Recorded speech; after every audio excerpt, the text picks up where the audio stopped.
Welcome into Duval Daily, presented by GenJag.com. I'm Jordan Lugo. Thank you so much for tuning in here on Sunday, November 12th.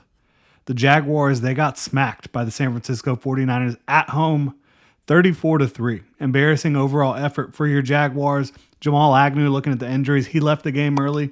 Kirk filled in on some of those returns after that. You saw Tyson Campbell and Andre Cisco return to the lineup for the Jaguars defense. Walker Little returned to the starting lineup at left guard.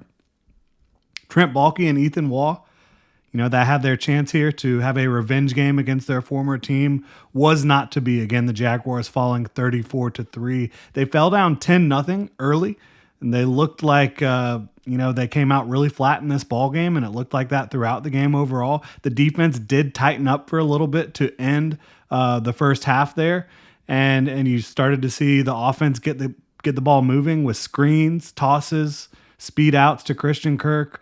Those things were getting it going. Dearness Johnson was getting it going a little bit for the Jaguars with Travis Etienne on the sideline for a little bit. Trevor Lawrence started looking more comfortable. They moved the ball, got it to 10-3.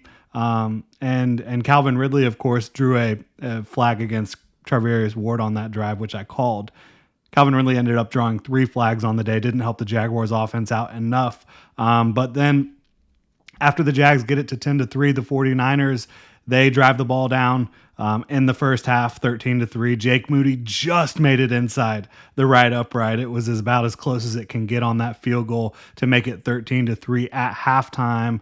In the first half, I thought you saw Josh Allen doing a really good job matching up with Trent Williams, especially in the drop back game. Josh Allen was giving him hell for a little while. Trayvon Walker played great in the first half as well for the Jags.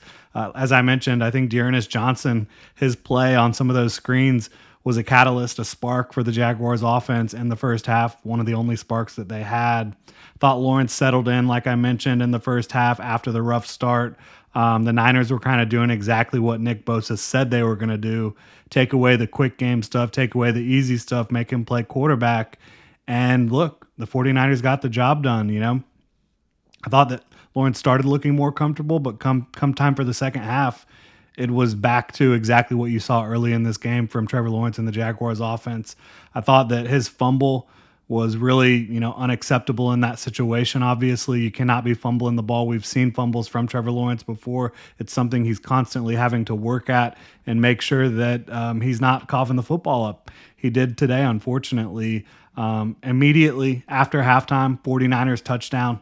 George Kittle one-on-one with Devin Lloyd down the sideline. Great throw by Brock Purdy with immense pressure all around him. And look, if you're the 49ers and you've got George Kittle, who is one of the most talented receiving tight ends in the league, one of the most talented tight ends, period, regardless if you're talking about receiving, blocking, what have you, George Kittle's fantastic.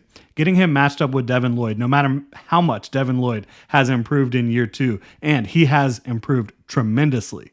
But getting George Kittle lined up with him one-on-one, that is a matchup that the 49ers will take all day. Brock Purdy identified it, got the ball off, despite, again, guys all around him. So Jags trail 20-3 after that. Then you have Tank Bigsby drops a short pass that gets intercepted. Did Trevor Lawrence put too much on it? Yeah, probably. He was under duress, did not look comfortable back there in the pocket. So you have a turnover there. You're able to stop the 49ers offense. Then you get back on offense, moving the ball down the field pretty well. Christian Kirk fighting for more yards, trying to make a play that he probably didn't need to try to make, fumbles the ball, and then no one touches Ambry Thomas down, and they return the football for a touchdown. But it gets called back because 49ers players were coming onto the field. A wild situation there. Regardless, the 49ers still got the football back, drove down the field, took the 27-3 lead. It ended up 34-3, like I said. The 49ers completely outclassed the Jaguars in this game. Props to them. All their stars came to play. They got Deebo Samuel back.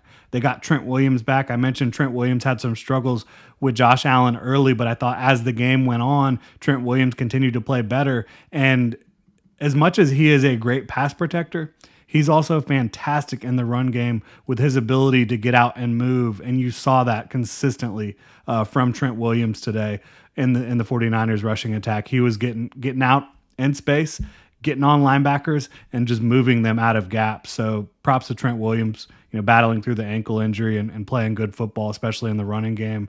Again, talking about Trevor Lawrence, I thought he struggled to see the field from the very beginning. I think there were some examples of plays where guys were open or open enough that you could get rid of the football. And for some reason, Trevor Lawrence was just not comfortable getting rid of it. I would put a lot of responsibility for this contest on Trevor Lawrence. And he's the quarterback. It's going to happen. But, the fumbles, the turnovers, the hesitancy to get rid of the football, you got to throw this one out and regroup if you're Trevor Lawrence. Get ready to host the Titans. I thought that, as much as Trevor did struggle in this game, it was a team effort in the loss. It really was. Guys were making silly mistakes all around him as well. He was not the only one. And the defense, they just couldn't hold up with the offense doing very little. The defense wasn't perfect by any stretch on the day. They missed some tackles against Christian McCaffrey, who he will force some missed tackles. We know that. We talked about that coming into this game. Having Devin Lloyd one-on-one down the field, George Kittle, not a great matchup there, obviously. I think that there was a few things where the 49ers were able to take advantage of the Jaguars' zone defense as well. Brandon Ayuk finding some pockets in the zone.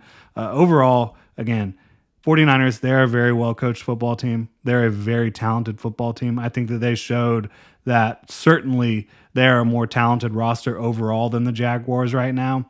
And when you have Brock Purdy playing that much better than Trevor Lawrence, this is how it's going to end up.